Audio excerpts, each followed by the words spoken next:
जय श्री कृष्णा मित्रों, आइए देखते हैं सुमित ज्ञान यूट्यूब चैनल में। स्वागत है सभी दर्शकों का हमारे सुमित ज्ञान यूट्यूब चैनल में। आज आप लोगों को समक्ष में बताने के लिए जा रहा हूं, कहते हैं कौन कौन से स्वप्न शकुन बुरे होते हैं। सूत जी बोले, हे सौनक जी, भगवान श्री कृष्ण चंद्र से मिलने के लिए तथा भविष्य का कार्यक्रम निश्चित करने के लिए अर्जुन द्वारकापुरी गए थे। जब उन्हें हस्तिनापुर से गए कई महीने व्यतीत हो गए, तब एक दिन धर्मराज युधिष्ठिर को विशेष चिंता हुई। वे भीमसेन से बोले, हे भीमसेन, अर्जुन को द्वारका इसलिए भेजा था कि वह हमारे प्राण प्रिय बंधु बांधव यादवों तथा उनके स्वामी और हमारे प्राणधार श्री कृष्ण चंद्र तथा बलराम जी का कुशल समाचार शीघ्र देवें और उनका भविष्य में क्या कार्य करने का विचार है उसे पूछकर आवें। किंतु भाई अर्जुन अभी तक नहीं लौटे। भीमसेन, तुम काल की गति को जानने वाले हो। देखो, संपूर्ण भूतों में उत्पात होने लगे हैं। नित्य बड़े बड़े अपशकुन होते हैं। आकाश में उल्कापात, पृथ्वी में भूकंप आने लगे हैं। मेरे बाएं अंग प्रत्यंग फड़क कर किसी दुर्घटना की सूचना देते हैं।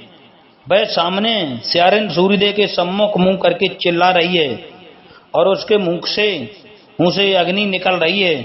कुत्ता बिलाव दिन में बारंबार रोते हैं। गधे, उल्लू, कौवे और कबूतर रात को कठोर शब्द करते हैं। गाय बाएं होकर जाती है। सूर्य चंद्रमा के इर्द गिर्द बारंबार मंडल बैठते हैं। बादल भयंकर शब्द करके गरजते हैं। पृथ्वी पर बारंबार बिजली गिरती है। बड़े बड़े बवंडर उठकर सर्वत्र अंधकार में भयंकर आंधी उत्पन्न करते हैं। सूर्य का प्रकाश माध्यम सा हो गया है। आकाश के संपूर्ण नक्षत्र तारे एक दूसरे से टकराकर गिर रहे हैं। घृत में अग्नि प्रज्वलित करने की शक्ति नहीं रही है। गौएं निरंतर आंसू बहाती रहती हैं। बछड़ों को दूध नहीं पिलाती। बैल भी उदास प्रतीत हो रहे हैं। देव मूर्तियों से पसीना निकल रहा है। वे रोती सी प्रतीत हो रही हैं। उनमें कंपन हो रहा है। सर्वत्र श्रीहीनता प्रतीत हो रही है। इन सब बातों को देखकर मेरा हृदय धड़क रहा है। न जाने ये अपशकुन किस विपत्ति की सूचना दे रहे हैं। न जाने भगवान श्री कृष्ण चंद्र इस लोक से चले गए अथवा अन्य कोई दुखदायी घटना होने वाली है। धर्मराज युधिष्ठिर जब इस प्रकार चिंता कुल होकर भीमसेन से बातें कर रहे थे, उसी क्षण आतुर अवस्था में अर्जुन द्वारका से आ गई। उनके नेत्रों से अश्रु बह रहे थे। गर्दन झुकी हुई थी। शरीर कांतिहीन था। वे आते ही धर्मराज युधिष्ठिर के चरणों पर गिर पड़े। तब युधिष्ठिर ने घबराकर पूछा, हे अर्जुन, द्वारकापुरी में हमारे सब संबंधी बंधु बांधव यादव लोग तो प्रसन्न हैं। हमारे नाना सूरसेन तथा छोटे मामा वसुदेव तो सकुशल से हैं, है ना? हमारी मामी देवकी अपनी सातों बहनों सहित तथा पुत्र पौत्रादि सहित 100 तो प्रसन्न है ना? राजा उग्रसेन और उनके छोटे भाई देवक तो प्रसन्न हैं। अक्रूर, जयंत, गद, शत्रुजित, कृतवर्मा आदि यादवों सहित बलराम जी तो प्रसन्न हैं। प्रद्युम्न, अनिरुद्ध, सांब, ऋषभ आदि तो प्रसन्न हैं।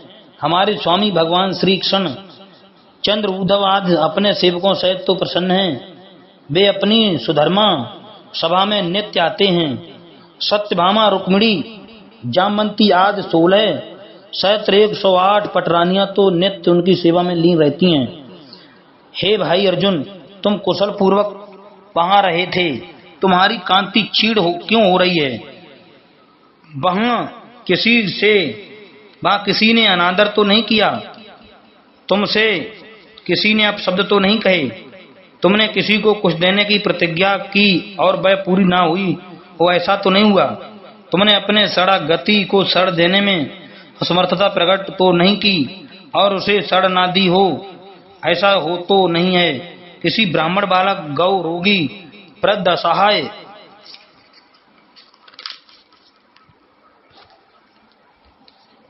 तथा अबला की सहायता न करके उन्हें त्याग तो नहीं दिया?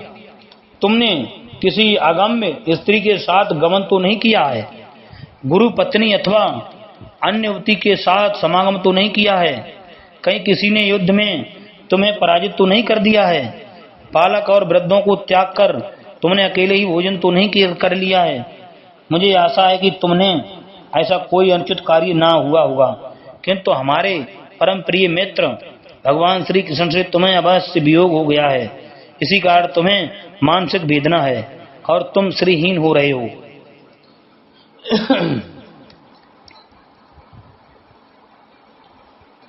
सूत जी बोले, हे सौनक जी, कुंती नंदन अर्जुन भगवान श्री कृष्ण चंद्र के वियोग के कारण अति व्याकुल थे, उनके शोक का पारावार नहीं था। उधर धर्मराज युधिष्ठिर ने अनेक प्रकार की शंकाओं से युक्त प्रश्नों की बौछार आरंभ कर दी। उनको सुनकर अर्जुन का हृदय और भी संतप्त हो गया, मुख सूख गया, रंग फीका पड़ गया, नेत्रों से अविरल अश्रुधारा बहने लगी, कंठ रुध गया, वे अबाक से हो चुप रह गए। उन्हें अपने प्रियतम भगवान श्री कृष्ण चंद्र की याद आकर धर्मराज युधिष्ठिर से बोले, भ्राता जी, हमारे प्रिय तम श्री कृष्ण चंद्र ने हमें ठग लिया, वे हमें त्याग कर इस लोक से चले गए, जिनकी कृपा से मेरे परम पराक्रम के सामने देवता भी सर नहीं उठाते थे, उसे श्री कृष्ण चंद्र ने मुझसे ले लिया। प्राणहीन मुर्दे की तरह मेरी गति हो गई है। मैंने द्रौपदी स्वयंवर में अकेले ही द्रौपद के यहाँ संपूर्ण राजाओं के तेज को चीर कर दिया था। द्रौपद की प्रतिज्ञा पूर्ण करके उन्हीं भगवान श्री कृष्ण की कृपा से द्रौपदी का स्वयंवर जीता था। जिन भगवान श्री कृष्ण की कृपा से मैंने इंद्र को पराजित करके अग्निदेव को खांडव वन दहन कर दिया था, उन्हीं की कृपा से मैं दानव से इंद्रप्रस्थ में यह सभा बनाई थी। उन्हीं भगवान श्री कृष्ण चंद्र की कृपा से आपके छोटे भाई भीमसेन ने संपूर्ण राजाओं को हराकर महाबली जरासंध को मारा था। उन्हीं भगवान श्री कृष्ण चंद्र की कृपा से सबने इस महाभारत युद्ध को जीता था और दुष्ट दुर्योधन से अपना प्रतिशोध लिया था। दुर्वासा के कठिन शाप से उन्हीं भगवान ने हमारी रक्षा की थी। उन्हीं भगवान की कृपा से मैंने शंकर जी को प्रसन्न करके पशुपातक नामक अस्त्र प्राप्त किया था।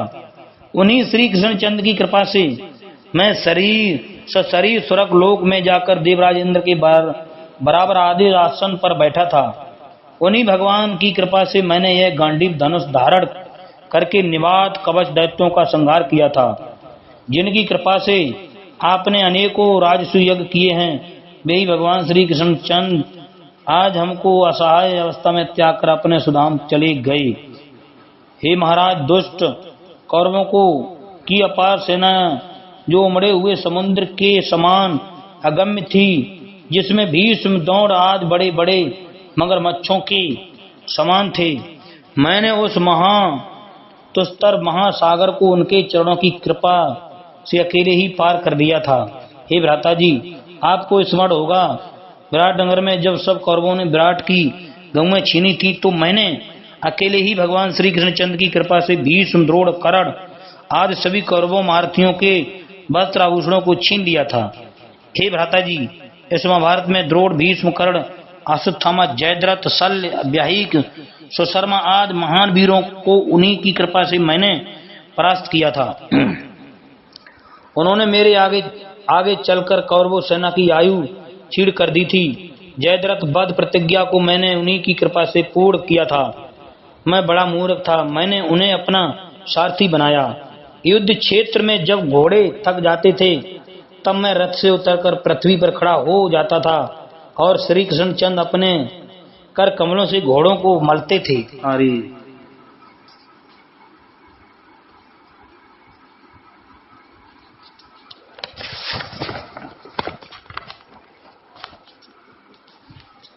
थे, उस समय उनकी कृपा से शत्रुओं की बुद्धि मारी जाती थी और वे मुझ पर प्रहार नहीं करते थे।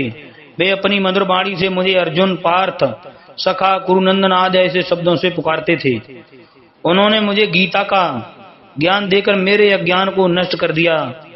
दिया था। वे नित्य मेरे साथ सोते बैठते टहलते खाते पीते और वार्तालाप करते थे। कभी कभी मैं उनसे व्यंग वचन कह उठता था तो वे उसे भी सहन कर लेते थे। हे राजन, वे मेरे मित्र थे, प्रिय सखा थे, मेरे प्राण थे। अब मैं उन बिना प्राणों से हीन हो गया हूँ। मैं क्या कहूँ, मुझे कहते हुए लज्जा आती है। द्वारका से भगवान श्री कृष्णचंद्र की पत्नियों को हस्तिनापुर ला रहा था, किंतु थोड़े से भीलों ने मुझे एक निर्बल की भांति परास्त कर दिया। मैं उन अबलाओं की रक्षा न कर सका। मेरी बेही भुजाएं हैं, बही गांडीव धनुष, बही रथ, बही तथा घोड़े, बेही बाण हैं, जिनसे मैंने बड़े बड़े मारुतियों के सिर बात की बात में उड़ा दिए थे। इस अर्जुन ने अपने जीवन में कभी शत्रुओं से मात नहीं खाई थी। भाई अर्जुन आज अबला की भांति भीलों से पराजित होकर आया है। उनकी संपूर्ण पत्नियां तथा धन आदि को भी लोग लूट ले गए और मैं नेत्थे की भांति खड़ा देखता रहा। हे भ्राता जी, उन श्री कृष्णचंद्र के बिना मेरी संपूर्ण शक्ति क्षीण हो गई है। इस प्रकार राख में वो डाली हुई आहुति, सूखा में बोया हुआ बीज और प्राणहीन शरीर व्यर्थ हो जाते हैं। हे राजन, आपने तो द्वारका में यादवों की कुशल पूछी है। वे समस्त यादव ब्राह्मण के श्राप से दुर्बुद्धि अवस्था को प्राप्त हो गए थे और वे अति मदिरापान करके परस्पर एक दूसरे को मारने लगे तथा मृत्यु को प्राप्त हो गए। उन सब में 4-5 ही शेष रहे हैं। यह सब उन्हीं भगवान श्री कृष्णचंद्र की ही लीला है। उन्होंने ही उन्हें पाल पोष कर महान शक्तिशाली बनाया था। उनके द्वारा समस्त छोटे छोटे राज्यों का नाश कराकर उन्हें परस्पर लड़ाकर उन यदुवंशियों का इस प्रकार नाश करा दिया, जिस प्रकार अथाह समुद्र में बड़े जलजंतु छोटे जलजंतु को खा जाते हैं और 2-4 जलजंतु मिलकर उस बड़े जलजंतु को भी मार डालते हैं। हे भ्राता जी, उन्होंने अपने गीता ज्ञान से मेरी बुद्धि को निर्मल कर दिया था, इसीलिए मेरा चित्त अब उनमें लीन हो गया है। जय श्री कृष्ण। मित्रों, चैनल को सब्सक्राइब करें, लाइक करें और भी ज्ञानवर्धक वीडियो आप लोगों को सुनते रहें इसी तरीका से। जय श्री सीताराम।